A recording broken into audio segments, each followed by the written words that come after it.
Thank you. Thank you so much. Thank you, everyone. It is truly wonderful to be here tonight. I want to thank AIPAC President Mort Friedman, Board Chair Leland Pickus, and your CEO, Howard Core, for inviting me to be a speaker here tonight. And thanks to you for that incredibly warm welcome. As some of you may have seen, my wife, Susan, who's here with me tonight, and I just returned from a trip to Israel.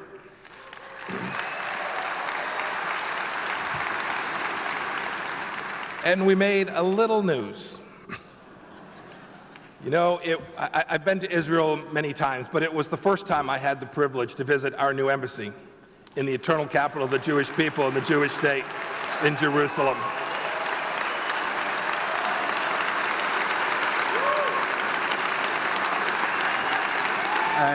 Thank you. It was incredibly moving to be there. I also became the first American Secretary of State to visit the Western Wall, and the first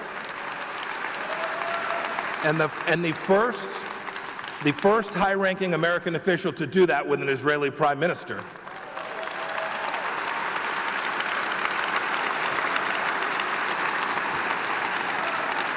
I then traveled to Beirut to speak with the Lebanese leadership about a big problem: the Iranian-backed threat of Hezbollah, the threat to Lebanon and to Israel, and we minced no words. And of course, it was a great honor to be on Israeli soil and to celebrate with Prime Minister Netanyahu at the very moment President Trump boldly recognized the Golan Heights for what it is, a part of Israel.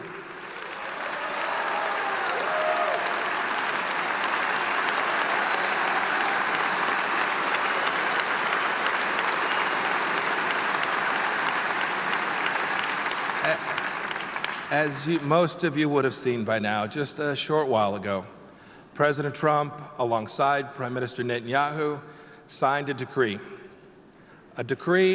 affirming Israel's sovereignty over the Golan.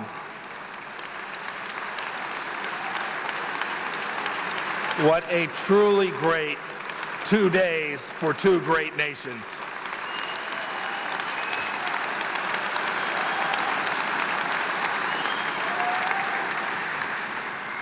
You know, that recognition ties in with my own personal connection to Israel, and more importantly, to America's connection with Israel. As a former West Point cadet and a former tank officer, I've had a chance, all right, for all you tank officers in the Army and the audience, I had a chance both while I was on active duty and while I was a student to study the great and historic tank battles that took place on those very heights. And it was really lucky for my family. On my first visit, I took them to the Golan Heights, and I had my son stand in each of the positions so we could feel exactly what it looked like to those soldiers on that day. My son reminds me it was muddy and wet, and his clothes were dirty, but he'll never forget the walkabout that we all took on the Golan Heights. You know, I mentioned this in my press conference that night with Prime Minister Netanyahu, that Susan, Nick, and I had a chance to gaze out of the Golan into the Valley of Tears, named for the vicious fighting that took place there in 1973. We saw what those brave Israeli soldiers would have seen. On the morning of October 9th, Commander Avigdor Kaulani and the 7th Tank Brigade had been fighting for 3 days. They were totally exhausted. They were totally outnumbered. They didn't know what would happen next. Syrian tanks were indeed on the cusp of breaking through their lines, yet they held on. Just when it looked like all was lost, a miracle took place. Tanks, reinforcements swooped in, and the Syrians retreated. As the dust settled, the voice of General Kaulani crackled through the radio. You have saved the people of Israel. How can you not be completely awed by these brave men, their defense of the Golan Heights, and their commitment to the country?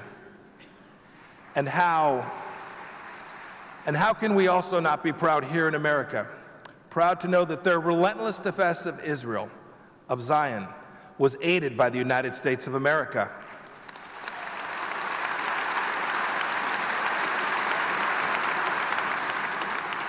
In Israel's hour of need, in support of these great battles, America launched Operation Nickel Glass. It provided Israel with tanks, with artillery, with munitions, and all the other supplies that were needed to continue the defense of the homeland. Israeli Prime Minister Golda Meir later said, "For generations, all will be told of the miracle of the immense planes from the United States bringing the material that brought life to our people."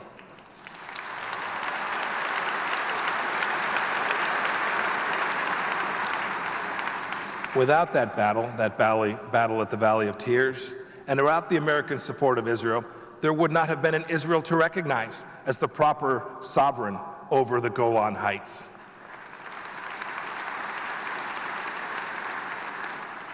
And this relationship, from Truman to Trump, is a tradition of supporting Israel deeply. And I think about that every day as I serve as America's Secretary of State.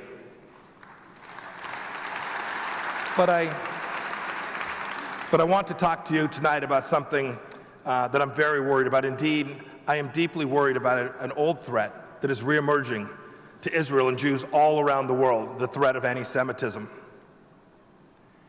It's a cancer metastasizing in the Middle East, in Europe, and indeed, sadly, here in the United States as well. In Britain, the Labour Party's tolerance of anti-Semitism in its ranks is a national disgrace. And France's Jews are under attack. The incidence of anti-Semitic attacks in Germany is also on the rise. Indeed, hate crimes against Jews in this country have risen by 1/3 since 2017. We don't have to go far but to consider attacks on the Orthodox Jewish community in Crown Heights, Brooklyn over this past year. And none of us will ever forget the 11 Americans murdered while praying one Shabbat morning at the Tree of Life Synagogue. May their memories be a blessing to all of us.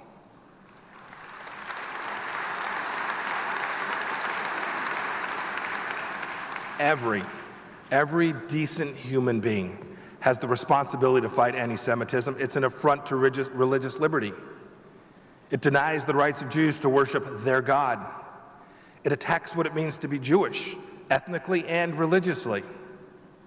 But Americans have a special responsibility to combat this scourge because religious freedom sits at the core of our founding. It's in our Bill of Rights. As the very first freedom, it's the essential freedom upon which all others that we enjoy here in America are built.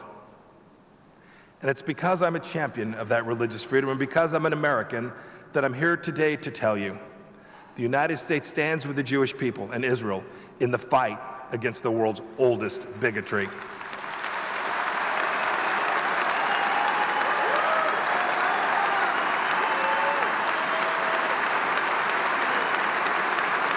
This bigotry is taking on an insidious new form in the guise of anti-Zionism. It's infested college campuses in the form of the boycott, defest, and sanction movement. It's discussed in our media. It's supported by certain members of Congress, I suspect none of whom are here tonight. Now don't get me wrong. Criticizing Israel's policies is an acceptable thing to do in a democracy. It's what we do. But criticizing the very right to exist of Israel is not acceptable.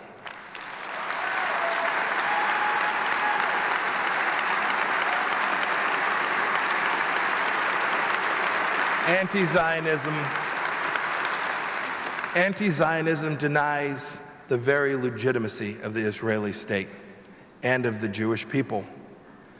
Zionism reflects the determination of the Jews to live as free people in their ancestral homeland. It grows out of the Jewish faith. You know, Zionism was born in the Old Testament, crystallized under Theodore Herzl in the 19th century, and was realized in May of 1948. When David Ben-Gurion read aloud a Declaration of Independence proclaiming the establishment of the modern state of Israel.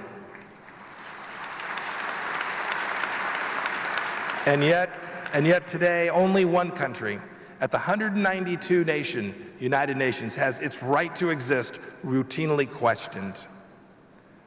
So friends, let me go on record.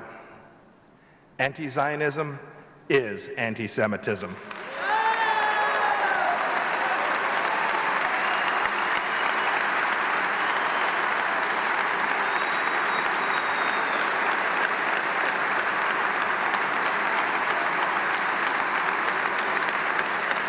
The Trump administration opposes it unequivocally, and we will fight for it relentlessly. I want to talk about why anti-Semitism is on the rise. I have a few thoughts on the reasons. First, Western civilizations, and our youth in particular, are losing firsthand experience with the Holocaust and its survivors as the post-war generation dies out. I saw that clearly and thought about it on my most recent trip to Israel when I visited Yad Vashem. Second, professors teach our children that Israel is the epitome of imperialism. Third, journalists who help drive our public debate don't always take the time to consider facts or think critically, and I'm being polite.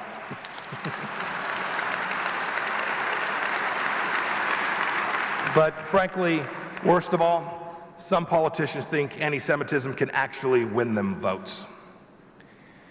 And we have to correct the record. We all have an obligation to do so, because Israel should be admired, not attacked, embraced, not vilified, and emulated, not ostracized.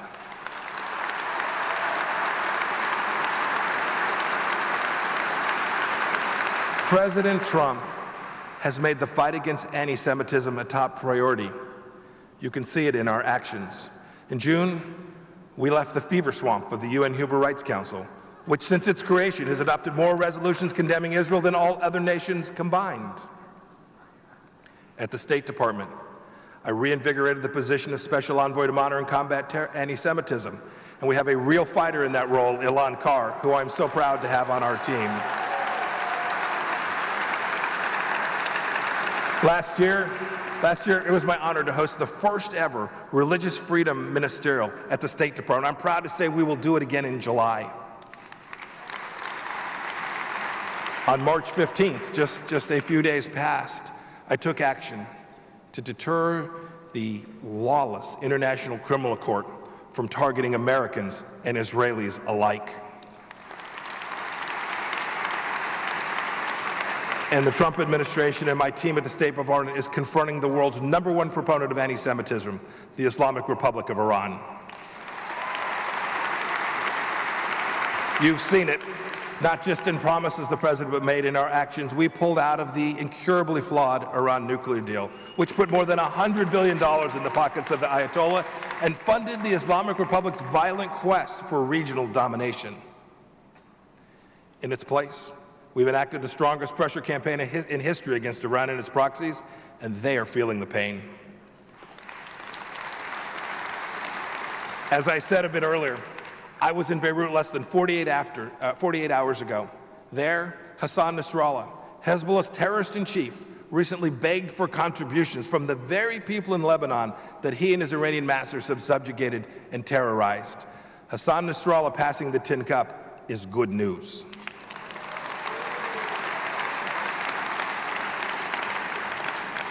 Meanwhile, we're supporting Israel's right to defend itself with current 10-year military support to the tune of $38 billion a year, and more importantly, with the moral clarity that Israel deserves and demands.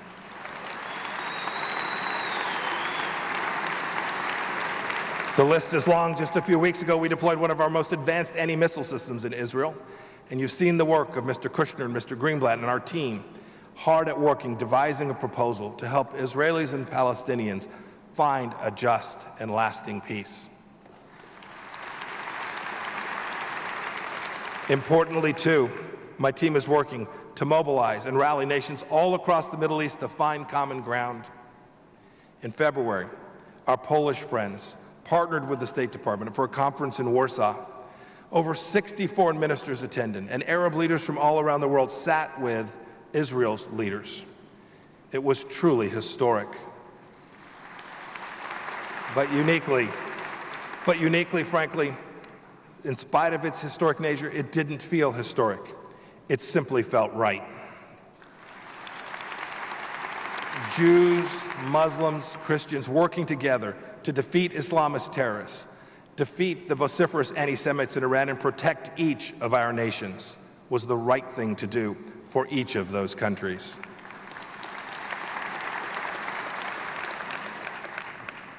We live in dangerous times. We have to speak the truth. Anti-Semitism should and must be rejected by all decent people. Anti-Zionism is anti-Semitism, and any nation that espouses anti-Zionism, like Iran, must be confronted. We must defend the rightful homeland of the Jewish people.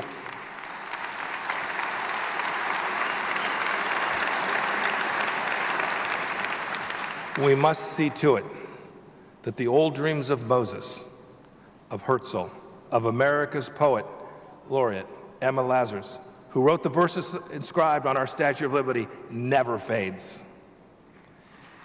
Indeed, we're reminded of the consequences if we fall silent.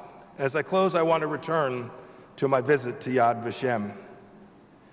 At that memorial, those of you who have been there know, there is a list of people called the righteous among the nations. These are non-Jews who risked their lives to save Jews during the Holocaust. 40 years ago this year, a man named Tibor Boronsky was added to the list. Tibor repeatedly risked life and limb to save 3,000 Jews in Hungary during World War II. He later immigrated to America and became a citizen. He passed away this January at the age of 96. In the course of his heroic labors, a Nazi officer held a gun to Tibor's head and said the following: "Why do you, a Christian, help Jews?" Tibor answered, "You are either silly or an idiot.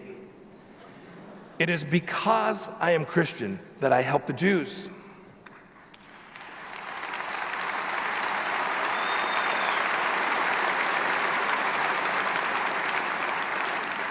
Know with confidence that the Trump administration will not grow weary of the fight. To abandon it would mean to abandon our principles. And as Secretary of State and as a Christian, I'm proud to lead American diplomacy to support Israel's right to defend itself. And I am proud to stand with the Jewish people and to champion the cause of religious liberty in Israel and in America.